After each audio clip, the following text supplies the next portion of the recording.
सभी साथियों से मेरा एक अनुरोध है, कृपया एक जय घोष थोड़ा आवाज से बोलें ताकि हिसार के दूसरे कोने तक आवाज जाए।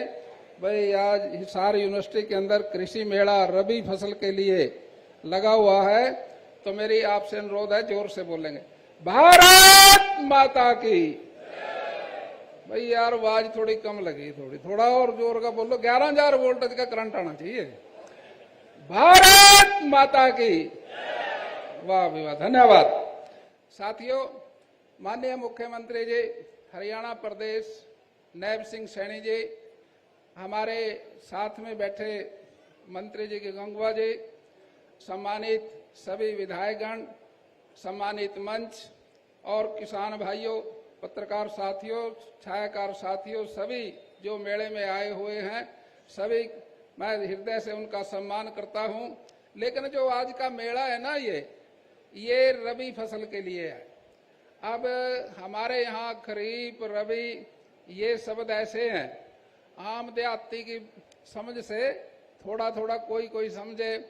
रबी तो कहते हैं सौणी को, ना साड़ी को, और खरीफ कहते हैं सौणी को। अब ये रबी की फसल का आने वाली जो साड़ी की फसल जो बोई जाएगी उसके लिए मेला है ये, लेकिन ये खरीफ का भी मेला है। अब जो धान आपने बोए उनके रिजल्ट आने वाले हैं मंडी में, कल से खरीद भी शुरू हो जाएगी। माननीय मुख्यमंत्री जी ने ये घोषणा भी कर दी, कल से ही खरीद हो जाएगी। और साथियों, ये 1 अक्टूबर को नहीं थी, लेकिन माननीय नायब सैनी जी इस बात को समझते हैं।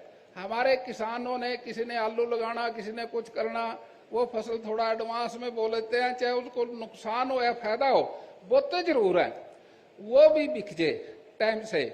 तो साथियों, ये जो मेला है इससे एक वातावरण बनता है। हमारा देश जो है हिंदुस्तान, वो कृषि प्रधान देश है।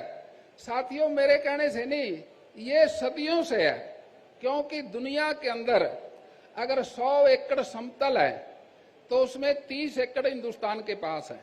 तो साथियों, आप कृषि प्रधान देश के कृषि साथी हैं, इसलिए आप बधाई के पात्र हैं। मैं समझता हूं साथियों, यहाँ मेले बहुत लगते हैं, हर रोज कोई ना कोई मेला रहता है। अब हमारा चैत का मेला लगे, वो फसल जब पक जाती है बड़ी खुशबू आती है उस समय, और दंगल भी लगते हैं, और हमारा भारतवर्ष हमेशा इसके पक्ष में रहा। लेकिन एक फकवाड़ा 17 तारीख से लेके सितंबर से लेके 2 अक्टूबर तक हम उसको मना रहे हैं, और सेवा के रूप में उसको मना रहे हैं। 17 तारीख को माननीय प्रधानमंत्री जी का जन्मदिन वो लिया, उसमें 8,000 के करीब ये हमारे ब्लड कैंप लगे। तो साथियों, इससे एक साबित हो गया दुनिया का सबसे बड़ा नेता अगर कोई है तो वो भाई नरेंद्र मोदी जी है। सारी दुनिया ने इसको देख लिया। और साथियों, मैं समझता हूं, और उसके साथ 18 तारीख जो आई थी, मदन लाल ढींगरा जी का जन्मदिन था, वो भी हमने मनाया। 25 तारीख को दीनदयाल उपाध्याय जी का जन्मदिन है, वो हम मनाएंगे। 2 तारीख को महात्मा गांधी जी का जन्मदिन है, वो भी मनाएंगे।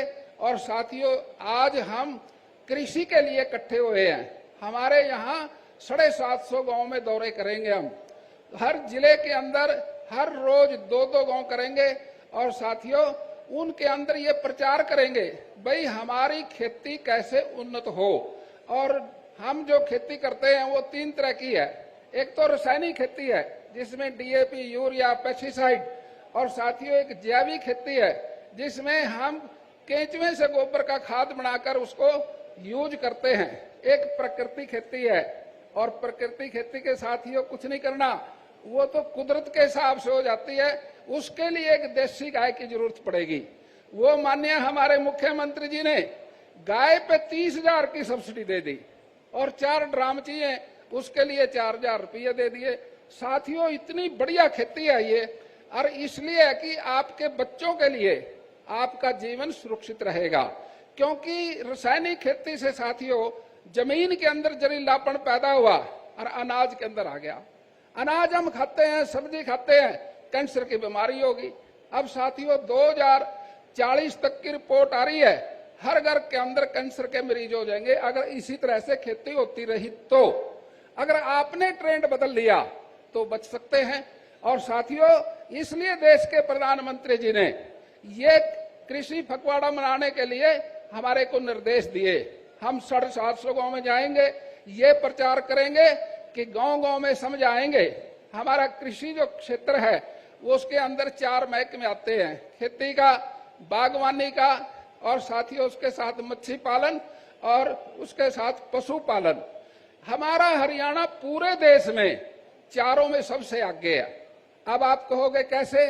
अब मच्छी पालन के अंदर 17 स्टेट ऐसे हैं जिनके साथ समुद्र नहीं लगता, वो सूखे के हैं, उसमें हरियाणा प्रदेश दूसरे नंबर पे है। और अनाज के अंदर हम 1.3 क्षेत्र हमारा पूरे हिंदुस्तान का छोटा सा हिस्सा बनता है। 15% हम साथियों उसके अंदर अनाज भंडार के अंदर अनाज देते हैं। और साथियों इसी तरह से बागवानी का हम गन्नौर के अंदर हमारी 3000 करोड़ की मंडी बनने लग रही है और उस मंडी के माध्यम से सारी दुनिया के अंदर हम इस बात का प्रचार कर पाएंगे हमारा हरियाणा बहुत आगे है, वहां पर सारी सुविधाएं मिलेंगी।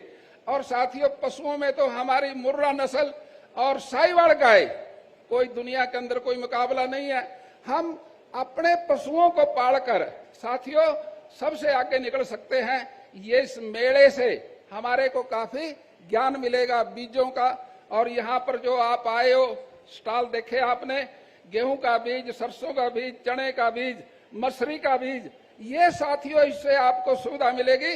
और मैं समझता हूं साथियों आप सभी मिलकर हमारे साथी जब गांव में जाएंगे उनको सुनना, वो सारी तरह से आपको समझाने की कोशिश करेंगे और प्रकृति खेती की तरफ आपने साथियों बढ़ना है। हमने एक अनाज मंडी गुड़गांव के अंदर माननीय मुख्यमंत्री जी ने घोषणा कर रखी। हिसार के अंदर सब्जी की मंडी है जो साथियों यहाँ पर बनेगी, जो प्रकृति खेती से जो पैदाइश होगी। और हमने एक कमेटी बनाई है, उसके रेट भी तय करेंगे। और मैं साथियों विदेश गया था अभी, फ्रांस और नीदरलैंड, वहां 28 लाख एकड़ में प्रकृति खेती होती है, उसकी डिमांड बढ़ रही है। लोगों को ये आ रहा है अभी हम बीमारी से बचे, ऐसा अनाज खाएं जिसमें खाद का प्रयोग ना हो, ऐसी सब्जी, ऐसा अनाज साथियों हमारा भारतवर्ष ऐसा पैदा कर सकता है। आप इसके अंदर सहयोग करें। आपने मेरी बात सुनी, आपका बहुत बहुत धन्यवाद। जय हिंद, जय भारत।